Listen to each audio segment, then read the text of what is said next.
Can I have a seat at your table for a minute? I just want to sit with you for a second and have a conversation with you. They say you don't qualify. But my question to you is this: who are they? Who are they? Do they outrank God? Can they qualify you for something that God hasn't already qualified you for? Because if God said you are able, then who exactly are they? Listen, there is something that God is giving you to do. You've done the research.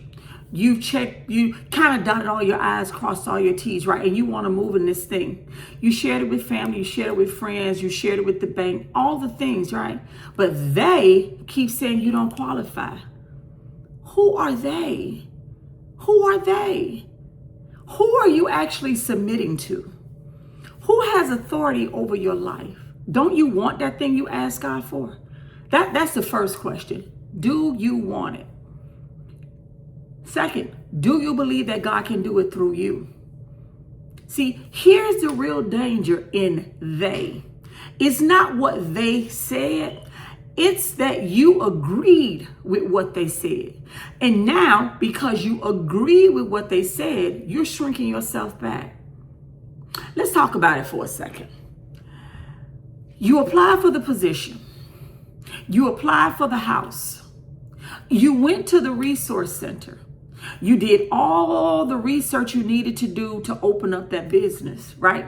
You thought about launching it, and that's what caused you to do the research. You felt the pull by the Spirit of God to go back to school, to get more education in your degree, to further your education, right? You knew you were supposed to start the ministry because God has been putting that in you. You want to encourage people. You want to be a blessing to people because you love people. You also knew that that relationship you were entertaining, you knew that relationship wasn't for you. But then they spoke. And they said all the reasons why you weren't good enough, you weren't smart enough, you don't have the skills, you don't have the money. That person is your purpose partner. You know that's not your purpose partner.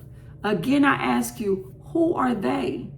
See, they said you don't have enough experience. They said you're too old.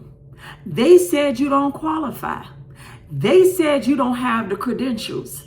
They said, oh, that's not your type. You're not their type.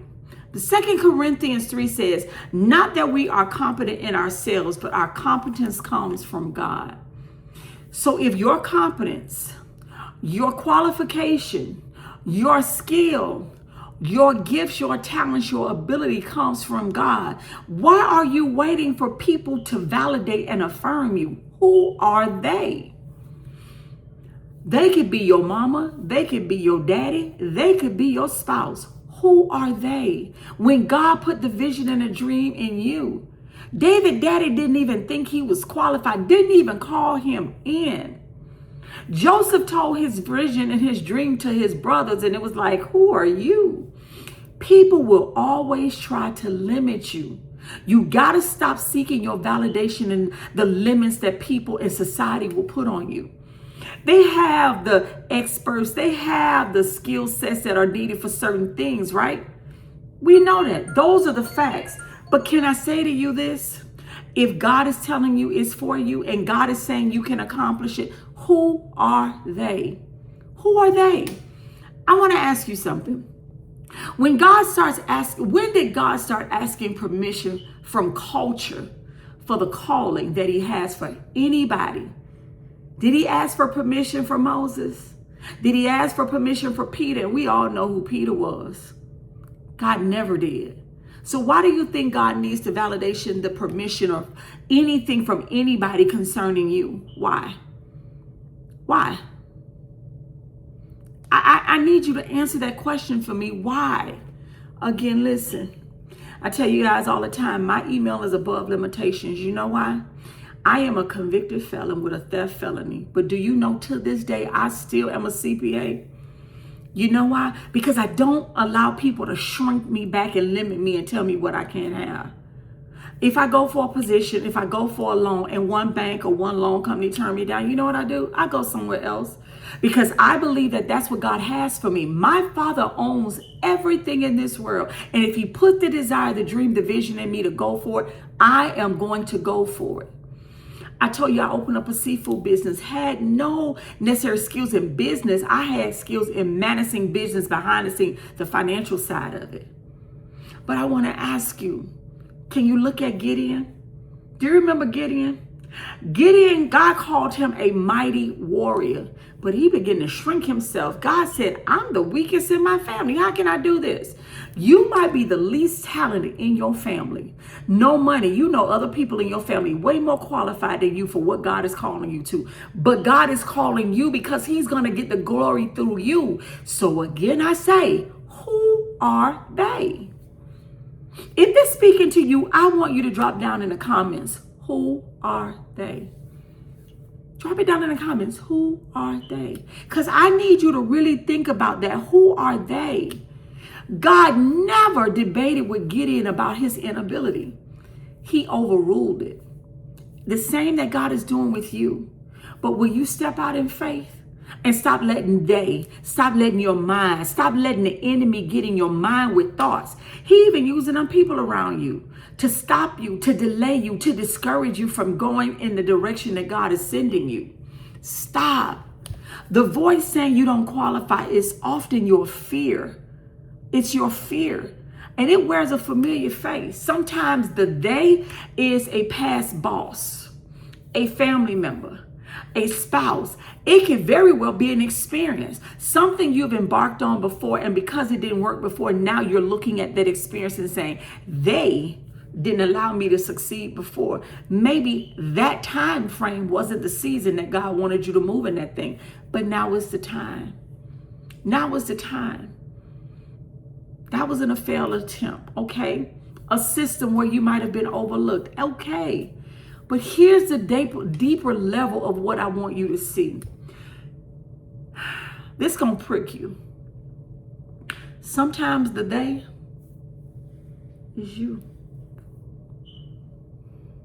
Let that sit for a minute. Sometimes the they is you. You know why? Because you're afraid that you can't do it. You shrinking yourself back and you feel that the thing that God is calling you to is so much bigger than you. I can't qualify for that house. I don't make enough. If God is calling you to it, don't you know that God is going to give you the provision that you need to maintain that household? I'm a living witness. I did not work for 3 months.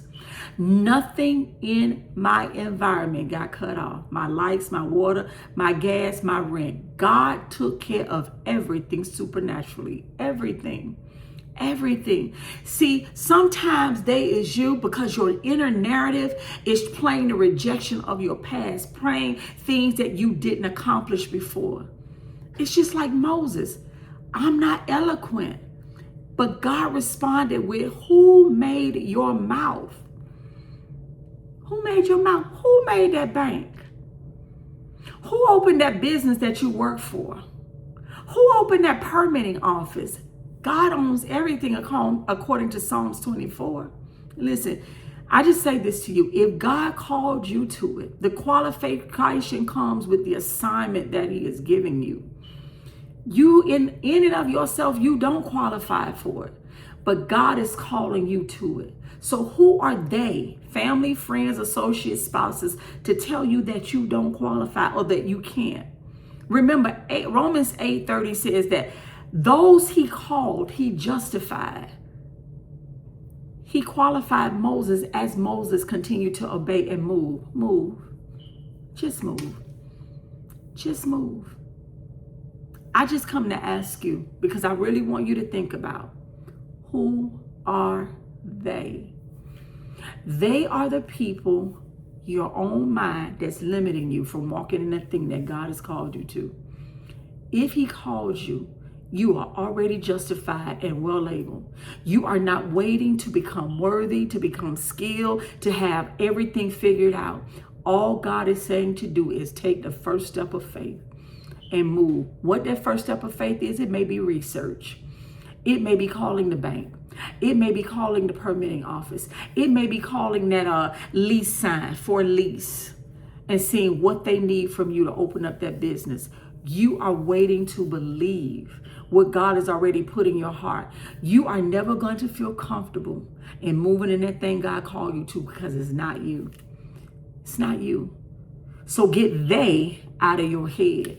And again, I say, the they may be you. Receive this, my sister and brother, by faith. Take it back to God in prayer. Again, who are they?